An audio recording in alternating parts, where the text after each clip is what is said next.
നിങ്ങളുടെ favourite shows ഇനി ഒരിക്കലും മിസ്സാവില്ല. ഇപ്പോൾ C5-ലൂടെ കാണും നിങ്ങളുടെ ഫേവറേറ്റ് ഷോ തികച്ചും സൗജന്യമായി.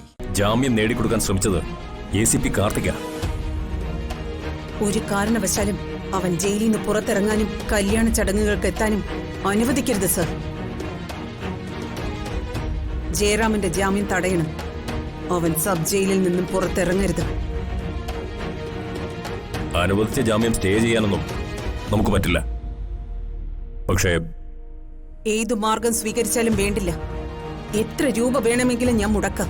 പക്ഷേ അവൻ അവന്റെ മകളുടെ കല്യാണ ചടങ്ങുകൾക്ക് എത്തരുത്. ഒരു വഴിയേ ഉള്ളൂ. എന്ത് വഴി? തെറിക്കുത്തരം മുറിപ്പത്തലെന്ന് കേട്ടിട്ടില്ലേ? അതുപോലൊരു മാർഗം. ജയിലിനുള്ളിൽ വെച്ച് തന്നെ അത് നടപ്പാക്കണം.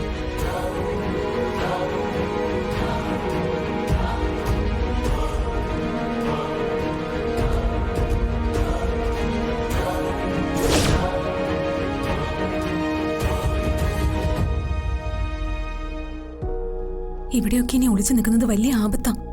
ശരിയാ. എല്ലാ സ്ഥലത്തും കല്യാണ ചർച്ചകളും തിരക്കോളാം. നമ്മൾ തമ്മിൽ ഇനിയുള്ള കാഴ്ചകൾ വലിയ പാടാ. എന്താ നെക്സ്റ്റ് പ്രോഗ്രാം? ഒന്ന് വേഗം പറ.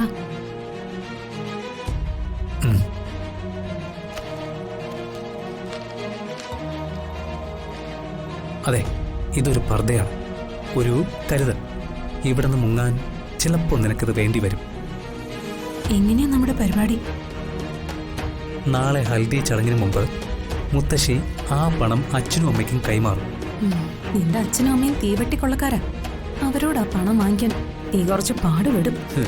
അതൊന്നുമില്ല, അവരെ വിറ്റ പണം എന്റേലുണ്ട്. നീ ബാക്കിയും കൂടെ കേക്ക്.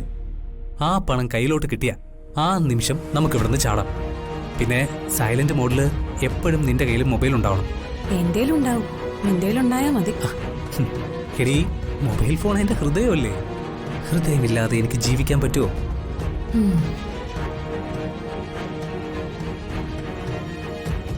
പുറത്ത് കാർ ഒരുങ്ങി കിടപ്പുണ്ടാവും. പണം കിട്ടിയ ഉടനെ ഞാൻ നിനക്ക് മെസ്സേജ് തരും. നീ ഓടി കാറിനടുത്തേക്ക് വന്നേക്കണം. ശരിയടാ. ഈ പ്ലാൻ പൊളിഞ്ഞാ പിന്നെ എന്റെ മരണമായിരിക്കും. എടീ, നീ വെറുതെ ആവശ്യമില്ലാത്തൊന്നും ചിന്തിക്കാതെ. അപ്പോ എല്ലാം പറഞ്ഞ പോലെ.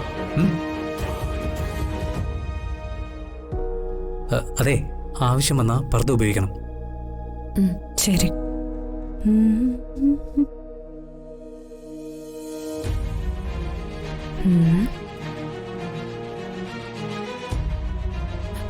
ആരാത്?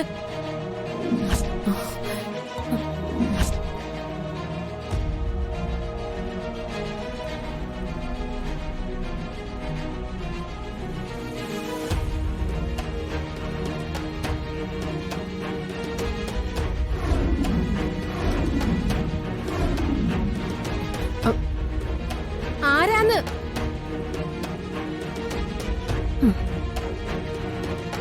ഈശ്വര, ഇനി പ്രേതമാണോ?